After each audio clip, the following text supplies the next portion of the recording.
अस्सलाम वालेकुम नाज़रीन, मैं हूँ शाहिद महमूद और आप देख रहे हैं कहो पाकिस्तान। पिछले 2 हफ्ते से पंजाब में ग्रैंड हेल्थ अलायंस ने हड़ताल कर रखी है और इसके साथ ही पंजाब असम्बली के बाहर एक धरना दे रखा है। इस हड़ताल के नतीजे में इस वक्त तमाम जो पंजाब के बड़े और छोटे अस्पताल उनके आउटडोर भी बंद कर दिए गए हैं, जिसके बाद ना सिर्फ वहाँ पे ऑपरेशन और दूसरा एमरजेंसी के मामला भी काफ़ी हद तक मुतासर हुए हैं। पिछले दिनों पंजाब गवर्नमेंट ने एक ऐलान किया कि हम जो सरकारी हॉस्पिटल हैं जिसमें ख़ास तौर पर बुनियादी मराकज़ सेहत और देही मराकज़ सेहत हैं उनको आउटसोर्स करने जा रही है।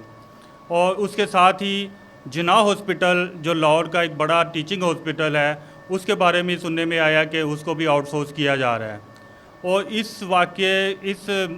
मामले के सामने आते ही पिछले कई दिन से पंजाब असम्बली के बाहर धरना दे के ये लोग बैठे हैं और इनका मुतालबा ये है कि निजकारी को रोका जाए ताकि इनकी जो नौकरियां हैं उनको तहफ़्फ़ुज़ मिल सके। अब बुनियादी तौर पर ये देखा ये जाए कि जब हस्पतालों के मामलात आते हैं तो उसमें 2 चीज़ें बड़ी इंपॉर्टेंट हैं। उसमें सबसे अहम चीज़ है कि मरीज़ का इलाज होना चाहिए।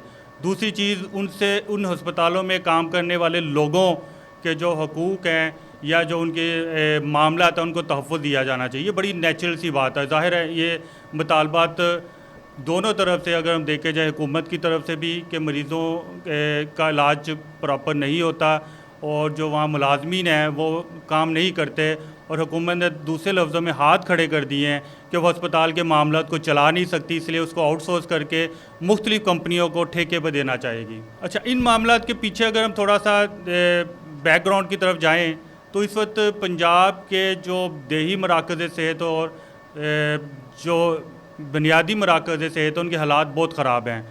वहाँ पे बहुत से मराकज़ में डॉक्टर दस्तयाब नहीं हैं, क्योंकि कोई भी डॉक्टर नहीं चाहेगा कि वह दूर दराज के इलाकों में जाकर काम करे, और फिर अगर कोई डॉक्टर वहाँ काम करना चाहता भी है तो वहाँ का जो मकामी अमला है वो उन डॉक्टर्स को काम नहीं करने देता। बेशुमार मामलात आते हैं जहाँ पे इन मराकज़ सेहत पे जब कोई डॉक्टर जाता है तो वहाँ के मकामी लोग उस डॉक्टर को तंग करते हैं और उसको मशवरा देते हैं कि आप घर पे रहें, यहाँ के मामला तो हम खुद चला लेंगे। और हमने ये भी देखा है कि वहाँ के जो डिस्पेंसर और पैरामेडिक स्टाफ है वो अस्पताल के मामलात को ना सिर्फ वहाँ पे मरीज़ों को चेक करता है बल्कि शाम में उन मरीज़ों को अपनी प्राइवेट प्रैक्टिस में एक अच्छी खासी क्लाइंटेज के साथ अच्छा खासा पैसा कमा रहे हैं। अब हमारे जो हस्पताल हैं इसको मुलाजमीन किस तरीके से अपने मफादात के लिए इस्तेमाल करते हैं उसमें मैं थोड़ी सी झलक आपको दिखाना चाहता हूँ। आप अगर गौर करें तो ये जो इस वक्त हस्पताल हैं उनका जो सुबह वक्त शुरू होता है वो तकरीबन 8 से 9 बजे के दरमियान। अक्सर जो मुलाजमीन 9 बजे हस्पताल में आते हैं और 1 बजे के बाद आउटडोर बंद होना शुरू हो जाता है। सिर्फ 4 घंटे के काम के बाद आप देखें ताले लगना शुरू हो जाते हैं, जो पर्ची बनाने वाले पर्ची बंद कर देते हैं। बहुत से डॉक्टर जो हैं वो वक्त से पहले अपने आउटडोर को छोड़ देते हैं और सिर्फ 4 घंटे में जो मरीज़ों का एक बहुत बड़ा रेला होता है उसको वो फ़ारिग करते हैं। और किस तरीके से इलाज होता है और किस तरीके से मरीज़ की जो तशख़ीस होती है, ये तमाम चीज़ें हैं जो कि सवालिया निशान हैं। और इन दोनों मामलात में हुकूमत और हस्पतालों की इंतज़ामिया और वहाँ के मुलाजमीन तमाम बराबर के ज़िम्मेदार हैं।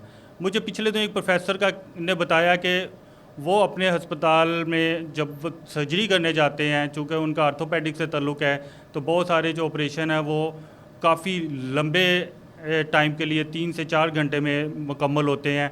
और ऐसा भी होता है कि जो लिस्ट प्लान की जाती है उसको दिन में सर्जरी नहीं की जा सकती।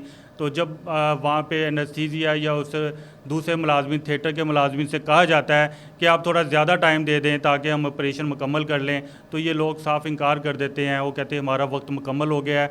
चूँकि इन लोगों ने प्राइवेट प्रैक्टिसेस में और मुख्तलिफ़ अस्पतालों में जाके अपने प्राइवेट धंधे शुरू करने होते हैं, इसलिए ये लोग इस इजाफी टाइम देने को तैयार नहीं होते। अस्पतालों में आप जाएं तो किस तरीके से बख्शीश के नाम पे, किस तरीके से रिश्वतों के नाम पे वहाँ के मुलाजमीन जो मरीज़ों को लूटते हैं। आप बड़े अस्पतालों में चलें, आप MRI करवाना चाहें, CT स्कैन करवाना चाहें, तो वहीं के मुलाजमीन मरीज़ों से अंडर हैंड पैसे लेते हैं। इसके अलावा हमने ये देखा है कि जब अस्पताल में कोई मरीज़ आता है तो वहाँ पे आया से लेके उसके जो वार्ड के अंदर जो वार्ड बॉयज़ होते हैं वो तमाम उस मरीज़ से किसी ना किसी सूरत में पैसे वसूल करने के चक्करों में रहते हैं। ये ऐसी गैर अखलाकी चीज़ें हैं जो कि किसी भी माशरे में काबिल कबूल नहीं है। ग्रैंड हेल्थ अलाइंस चाहता क्या है?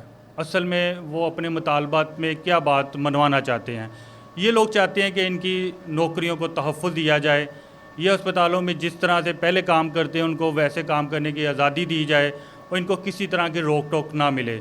लेकिन ये मुतालबा इस हद तक तो ठीक है कि जो लोग काम करते हैं उनकी नौकरियों को तहफ़्फ़ुज़ मिले, लेकिन जिस तरह के हालात अस्पतालों में हैं, अगर गौर किया जाए तो उनमें से 50% मुलाजमीन तो वैसे ही किसी मेरिट के बगैर काम कर रहे हैं। तो अगर आप मेरिट पे काम करेंगे तो 50% मुलाजमीन तो वैसे ही उन्हें घर जाना पड़ जाएगा। हुकूमत ने ये फ़ैसला किया है कि हम इन तमाम अस्पतालों को आउटसोर्स करने जा रहे हैं। आउटसोर्स और निजकारी में वो फ़र्क ये बताते हैं कि हम अस्पतालों की निजकारी इन अस्पतालों को बेचेंगे नहीं, बल्कि इनके जो मामलात हैं हम मुख्तलिफ़ कंपनियों के हवाले कर देंगे और अस्पतालों के मामलात को बेहतरी की तरफ लेके जाए। नाज़रीन, आपको मालूम होगा कि पिछले चंद सालों में हमने देखा है कि YDA के नाम पर यंग डॉक्टर एसोसिएशन जब बनी थी उसके बाद अस्पतालों में हड़तालें होना एक आम मामूल की बात है। अभी मुझे बताया गया कि जनरल हॉस्पिटल में पिछले तकरीबन 1 साल में कोई 25 से 30 दफ़ा हड़ताल की गई, जिनमें कभी डॉक्टर्स हड़ताल कर देते हैं और कभी वहाँ का पैरामेडिक्स का अमला जो है वो स्ट्राइक करता है। और यही हालत तकरीबन बाकी तमाम दूसरे अस्पतालों की भी है। अस्पतालों में हड़ताल बिला जवाज़ है, लेकिन हमारे यहाँ सरकारी अस्पतालों में हड़ताल करना एक मशगला बन गया है और इसी मशगले की नज़र आज पिछले तकरीबन 2 हफ़्ते से तमाम पंजाब के सरकारी अस्पताल वो बंद पड़े हैं।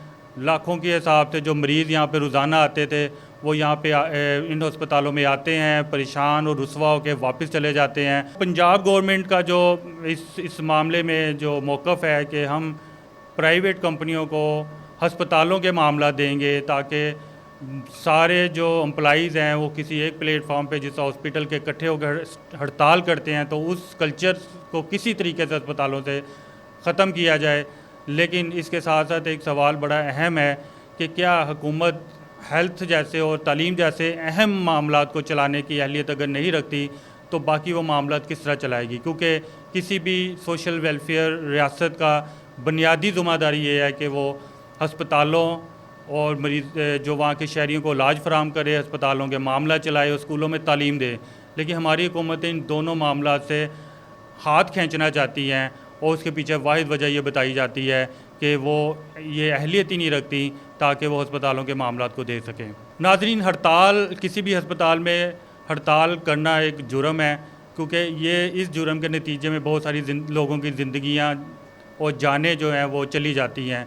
इस सिलसिले में हुकूमत को चाहिए कि वो ग्रैंड हेल्थ अलाइंस के साथ उन डॉक्टर्स कम्युनिटी के साथ मिल बैठें और बैठ के उनको इस चीज़ का यकीन दिलाएं कि ऐसे तमाम लोग जो अपने काम ज़िम्मेदारी से करते हैं उनकी जॉब, उनकी नौकरियों को कोई ख़तरा नहीं है। लेकिन यहाँ पे एक सवाल ज़रूर पैदा होता है कि ये जो पिछले 20-30 साल से हमने मेरिट का कत्ल करके ऐसे लोगों को भर्ती किया है जो सियासी बुनियादों पर या करबा परवरी के नाम पे वहाँ पे मौजूद हैं, ये लोग काम नहीं करते, कई दिन अस्पतालों में नहीं आते, इनको किसी तरह की तहफ़्फ़ुज़ नहीं मिलना चाहिए और ये खिलाफ़ मेरिट तमाम लोगों को घरों को भेज देना चाहिए ताकि साफ़ सुथरे लोग आएँ और ऐसे लोग आएँ जो मरीज़ का दर्द रखते हों, ना कि ऐसे लोग आएँ जो मरीज़ के बीमारी को बेचते हों और अपने उसके अंदर से अपनी जेबों के लिए पैसा जमा करते हों। इसके साथ ही मैं आपसे इजाज़त चाहता हूँ। खुदा हाफ़िज़।